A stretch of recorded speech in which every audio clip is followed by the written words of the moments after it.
Learning econometric theory is a challenging venture. It is even more challenging if you attempt learning it on your own. This YouTube playlist will guide you through the process. It will require a lot of commitment and daily practice.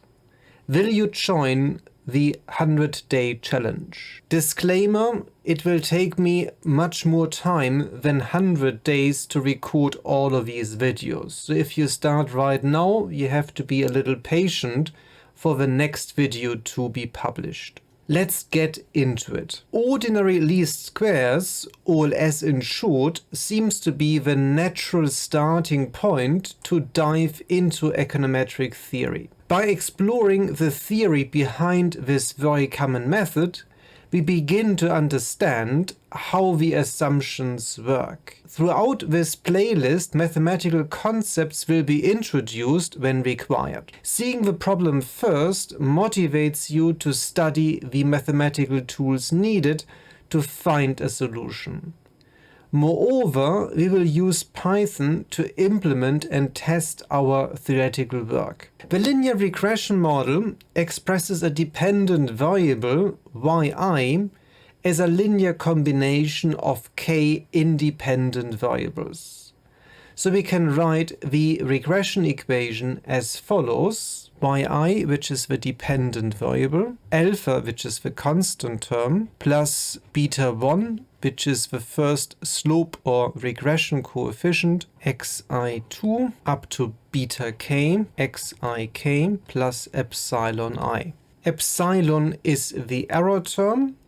The betas are the slope coefficient or regression coefficients, and alpha is a constant term. The error term epsilon I captures measurement errors, deviation from our linear regression model, and other imperfections which we explore later.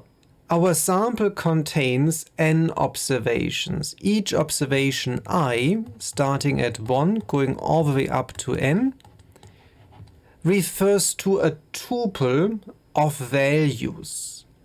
So each observation has a value for the dependent variable and all the independent variables, assuming I don't have any missing values. The constant term has actually a value of 1. Our data structure can be visualized in a table. And this table is capturing the data structure which you have in Python, for instance, in a pandas data frame or in an Excel file. So we have our observations I. So I would be also our identifier. And then we have the values for our dependent variable. We have a constant term here.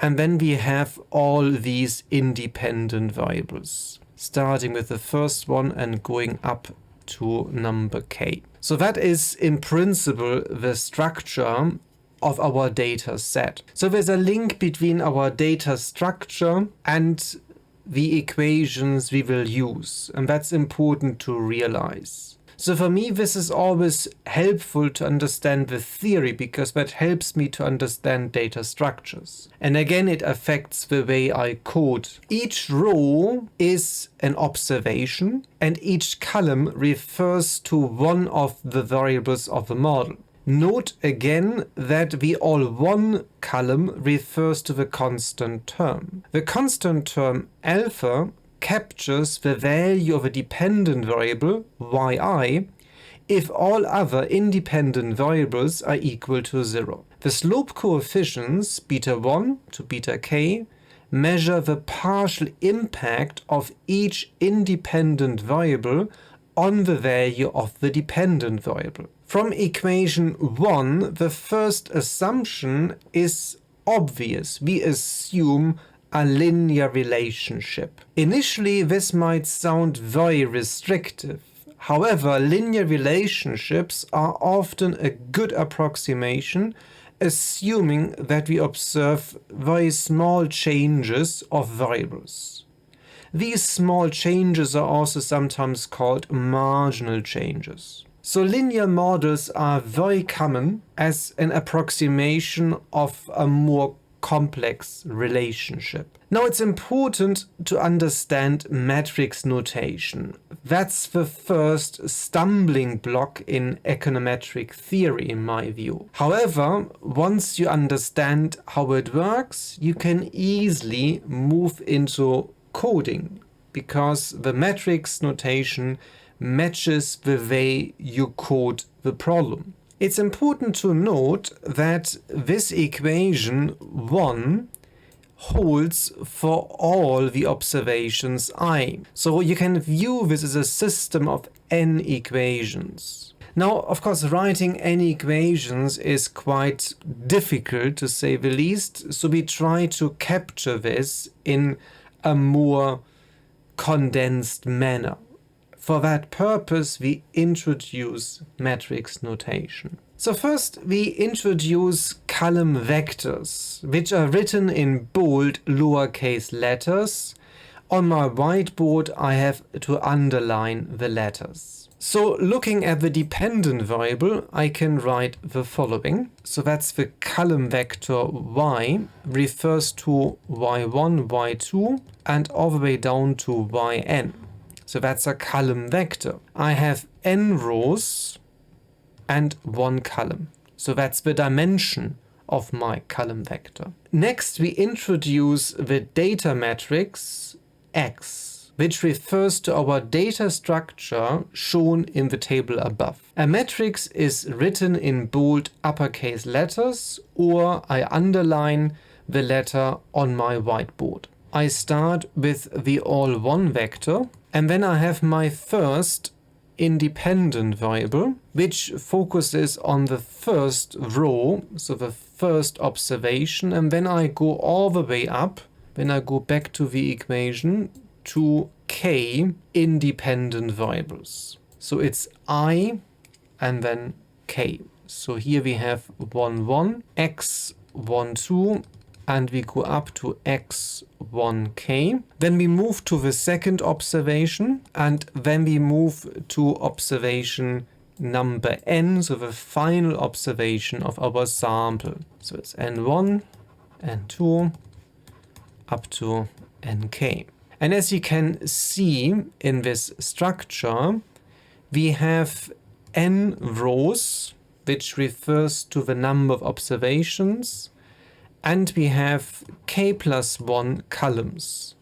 So this refers to k independent variables plus the all1 vector for the constant term. Now, to express our equation in matrix form, we need to learn about matrix multiplication. Let's write the coefficients of a model as a column vector with dimension k plus 1 times 1. So I call this vector beta. It captures my constant term and then beta 1, beta 2 up to beta k.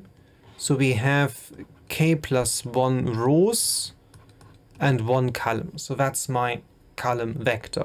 And now looking at the structure of my problem, I can multiply my data matrix with my beta column vector as follows. X beta would give the following. Let me just write this out. We have the all1 vector, so x11, x12 up to x1k, and we move to the second row, and then we arrive here at capital N, xnk. And we multiply our vector, which is alpha, beta 1, and so on, beta 2, and blah blah blah.